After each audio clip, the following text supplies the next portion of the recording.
Good evening, and welcome to our Midweek Faith Lift. My name is Shannon LeBrun, and I'm joined here with who? Reverend Doug Worth. Reverend Doug Worth.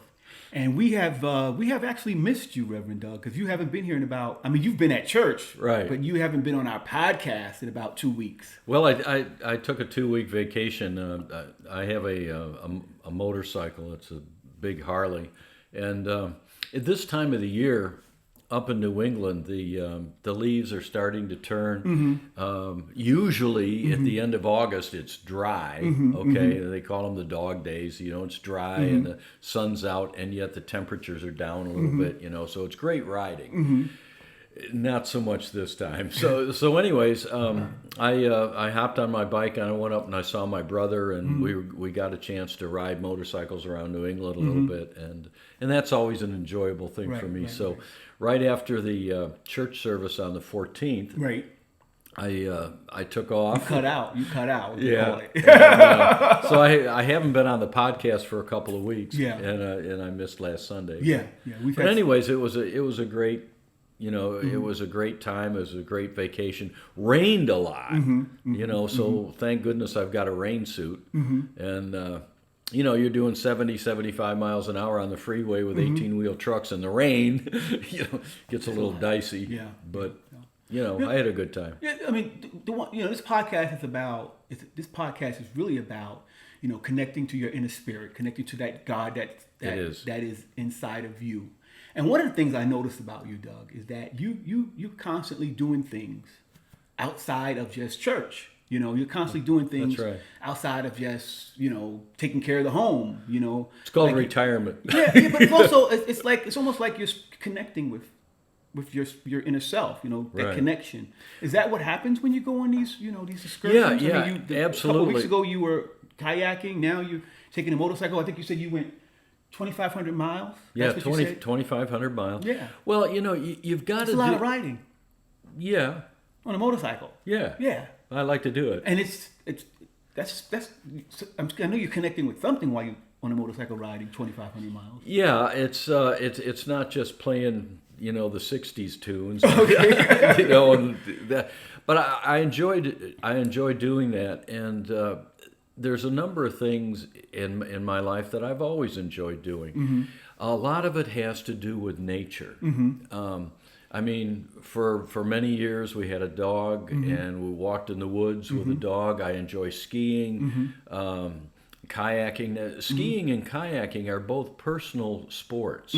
They're not team sports. It's not about competition. It's about getting out in nature and just enjoying it. And then physical activity within that. Now, there's a mental aspect of both of those. You got to know what you're doing. Of course. And you've got to practice. But with skiing, for example, you can just get into this zone. And it's just a beautiful experience. Kayaking is very similar. You get out on rivers in areas where nobody else is. You're just in the middle of nature. And I can tell you, there have been times when you round the corner, there's a moose, or whatever. You see stuff like that, and it's just a very relaxing way of, for me anyways, of connecting back with nature, the peacefulness of it, and at the same time using your physical skills and your mental skills to just have some fun. And I know when we use our physical skills, the endorphins start to go. You feel better. Sure. Inside you feel great. Those neurotransmitters start to vibrate in your brain cells. Well, that and helps you feel a sense of wellness. Yeah, not only that, but there's physical activity. Right, And one of the things with people these days, when we sit on our computers and all that kind of stuff, there's no physical activity. And physically, if you feel well and your body is functioning, and you can get out and do those things, you just feel better. You live longer. You're happier. All those kinds of things. So, those are some of the things that I enjoy doing. Yeah, I noticed that when I get out and I do physical things, or when I get out and I do things that I really enjoy, when I get out and I connect with nature, which is really, to me, it's God. Connect with God, nature.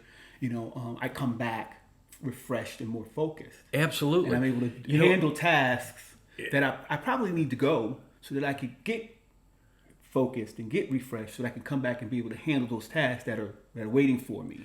And the key, and you just mentioned it, the key is in those activities is your focus. Sometimes, people have criticized me in the past for some of the extreme sports that I do. Yeah, 70-something years old. You got a church to run and you're out there skiing. Yeah. We don't like it. No, I'm joking. Well, when I was in ministerial school, they looked at me and they said, "Well, this guy's doing all these extreme sports. He must have some sort of problem, right?" And really, what happens in extreme sports, and you don't have to be climbing El Capitan or running Class 6 stuff. Okay, right. You can be running in a kayak. You can be running Class 3, which is like the Ocoee. All right.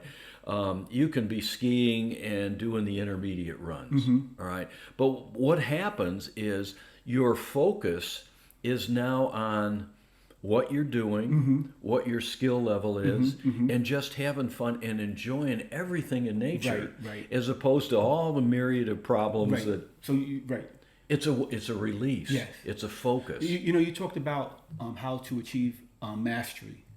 I think it's the two parts of the John, what is his name? Don Miguel Ruiz. And it was the 4 agreements. Right. And that last Sunday you talked about how to achieve that mastery. Yeah. And you laid out three things that you could do. 3 points that you could do to achieve that mastery. And do you remember what they were? Yeah, the first one is awareness, the second one is transformation, and the third one is, I don't know, look at your notes. The third one is, I know what it is. It's part of it is forgiveness, but it's intent, mastery of intent. Yeah, intent. But one of the things you mentioned, awareness and intention, I think are the two key things. When we talk about awareness, there are many people who go through life, just blissfully either ignorant or following whatever they're told, okay? And then they wonder why their life doesn't work or why they've got all these problems. The whole idea behind awareness is knowing that there is a greater something inside you. And so many people... There's some... Can I say it? There's some shit that may be going on inside of you that you need to be aware of. Oh, yeah. Yes. Yeah. I'm saying that. You're not saying that. I say shit. Well, that's all right. I could use the S word. Okay. I use some other words, too. But anyways, not on the podcast. But the thing about awareness is a lot of people... with not too much reflection, think, there's something better inside me. There's something greater inside me. And awareness is focusing on that. All right. So what is that greater power, potential, calling, thing that I'm here to do, thing that I want to do? What is that? And if you can start focusing on that, then again, focus, all right? That's the direction your life is going to go. Right. But before you can focus on that, Doug, there's a lot of stuff that you have to get rid of. You got to become aware of what's the internal stuff that you talked about that's going on inside of you that tends to block that light. Yeah. Well, I think the first step really is taking a look at where do I want to go? Who am I really here to be? What's that greater potential? And then once you start focusing on that, the blocks are going to come up. Right. Okay. And when the blocks come up, the idea is to take a deep breath and say, all right, where did that come from?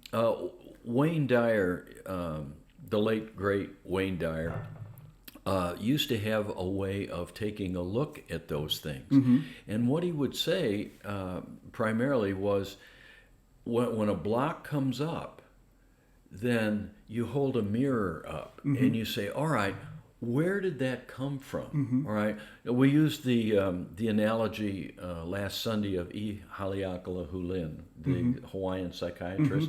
And he was, for those of you who didn't watch Sunday's talk, he was a Hawaiian kahuna, all right, a shaman in the Hawaiian tradition. He was a medical doctor and then a clinical psychologist, or psychiatrist, actually.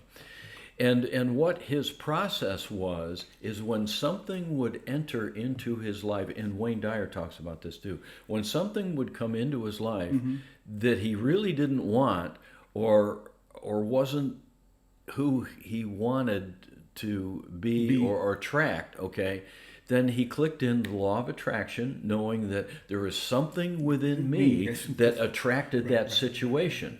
And as you attract that situation, what you say is, all right, what is in me that attracted that? Yeah. All right, so how do I change this? Right.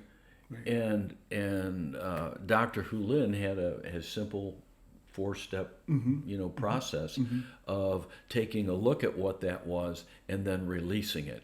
And what we find over and over and over again, and this is that's the concept. When you have one finger pointing at you, there's 3 fingers pointing back. That's when you're right. pointing one finger at one person, there's 3 fingers pointing back. That's right. Whatever you can see in someone is more than likely going on in you or have gone on in you. It's a reflection of yourself. That's exactly right. And what happens... You can't see what you don't know. You can't see what you have no experience with. That's right. If something that you don't know, you're not going to be able to see it because you don't know it. You only know what you...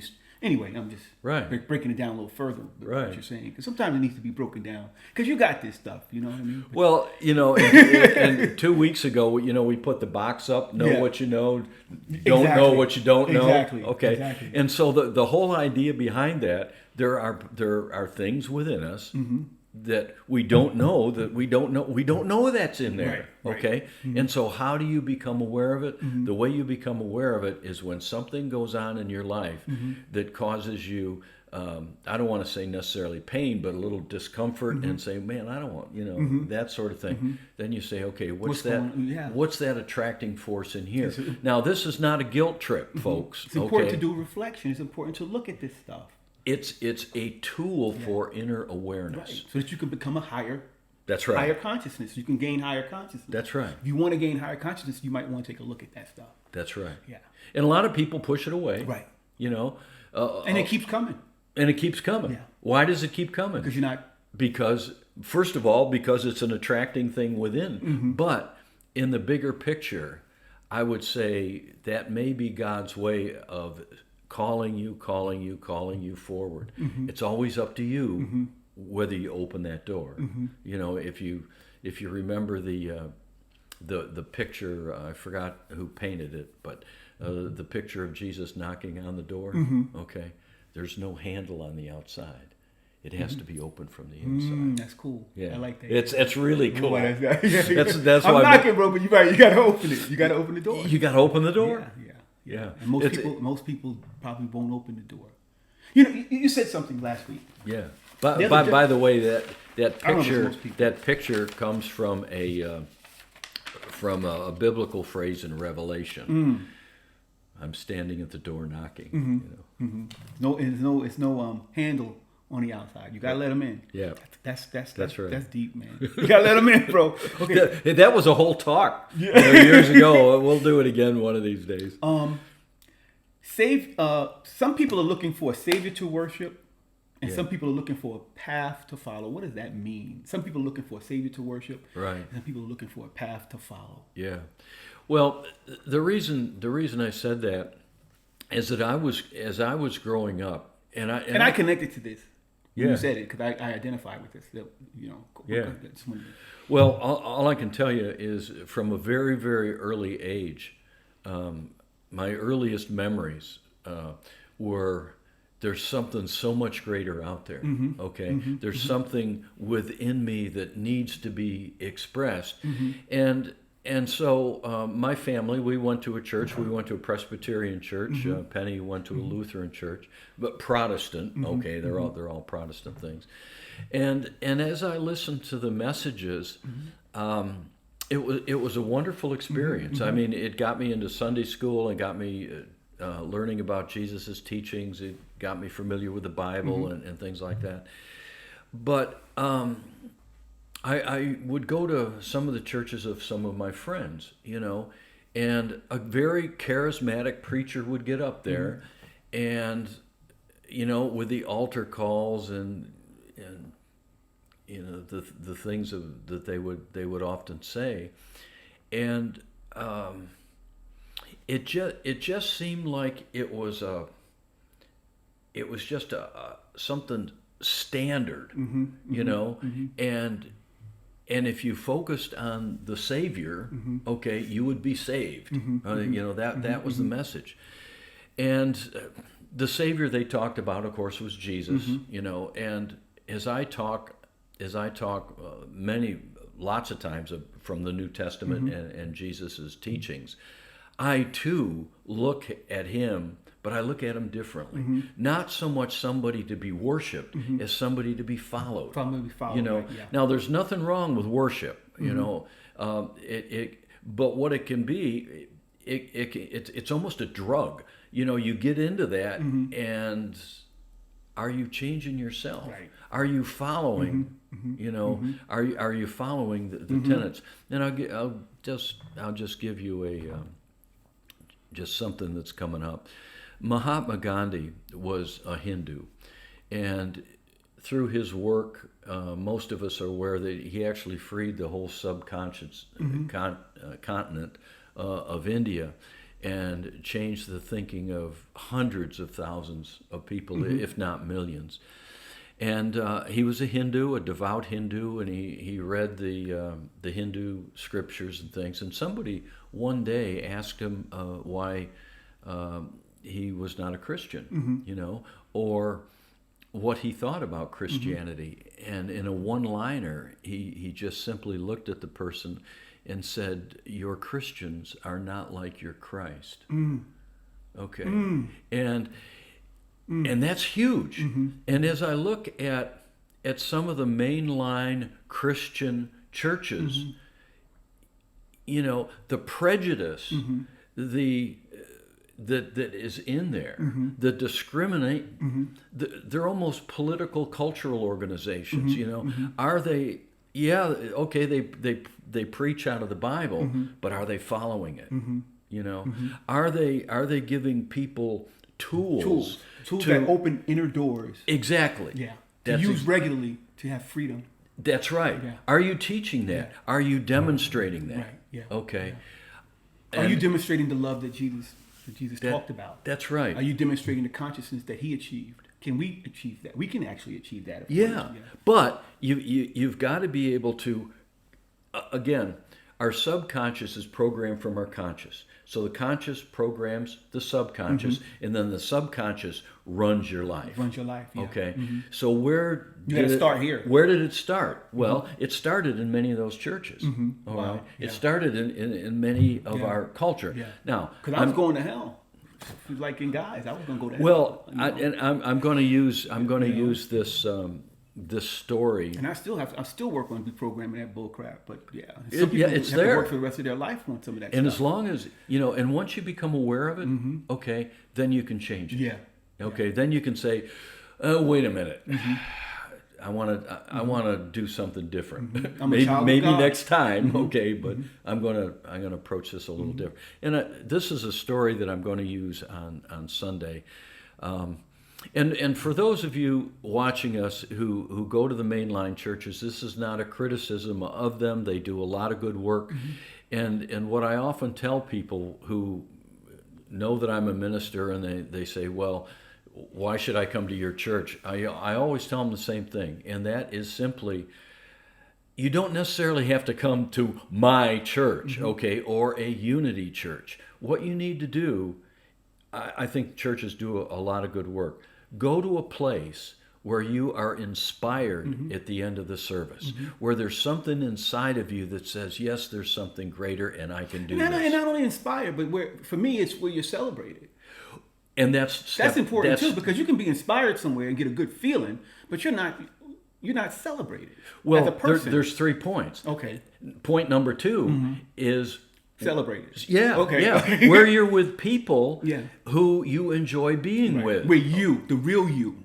Exactly. Yes. And then number 3, the third point, is go to a church that is doing work in the community that you want to get involved with or you feel called to be a part of.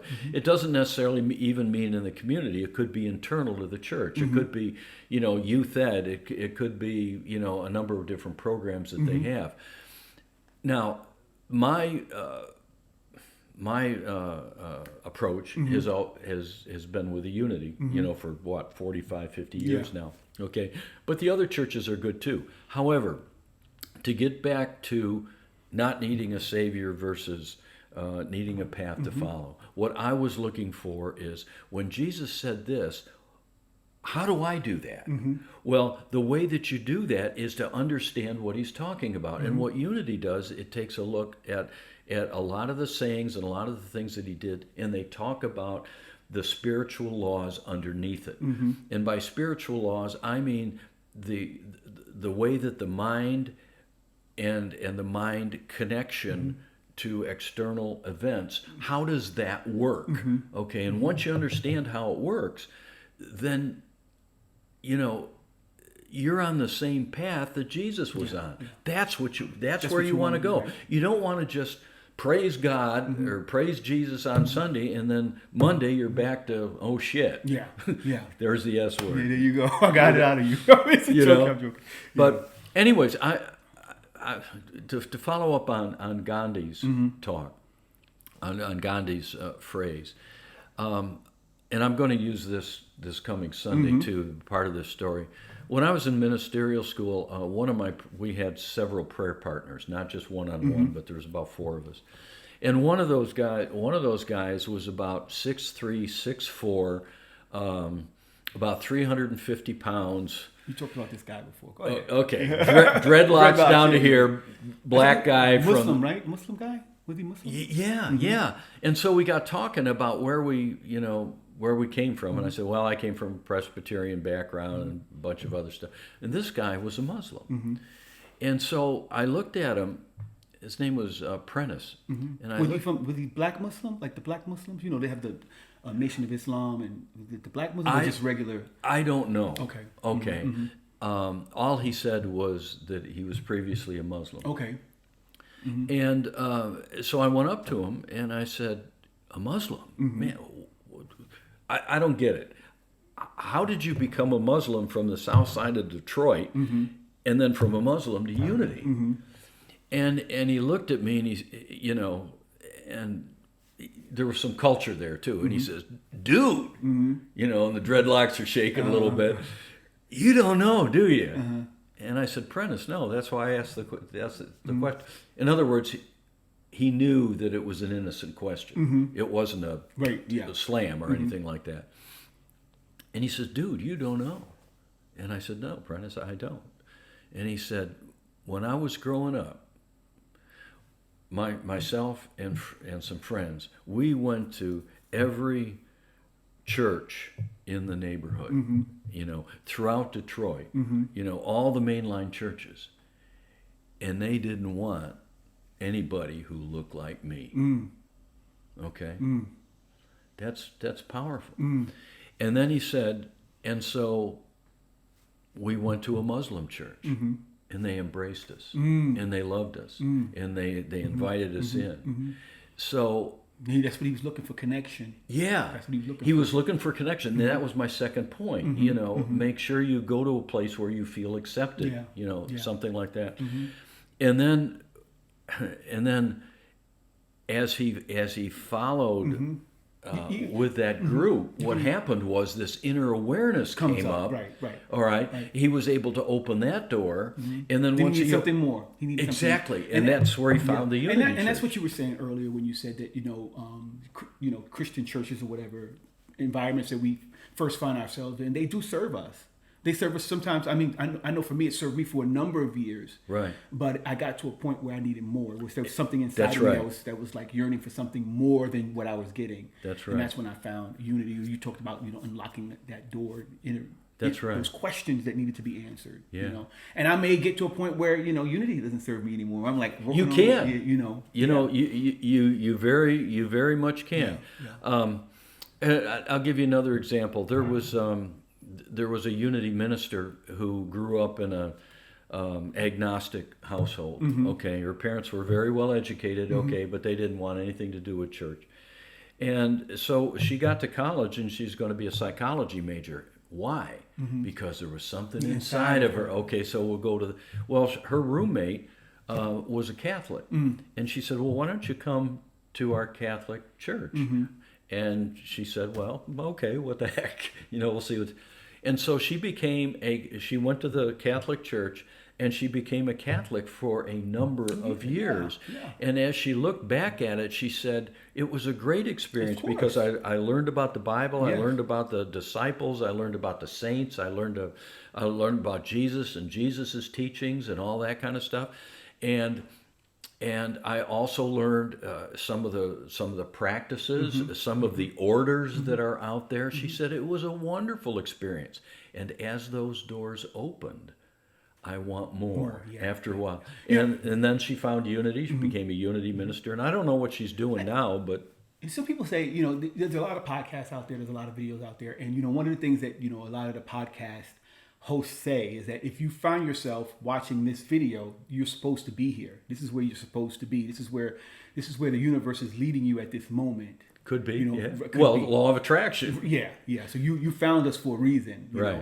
And so that's kind of, you get to a point where everything that you need will start to show up, and everything that you've done have served you. It's even like relationships. Some relationships are not meant to last forever. They serve you for a certain point, and then you move on to the next.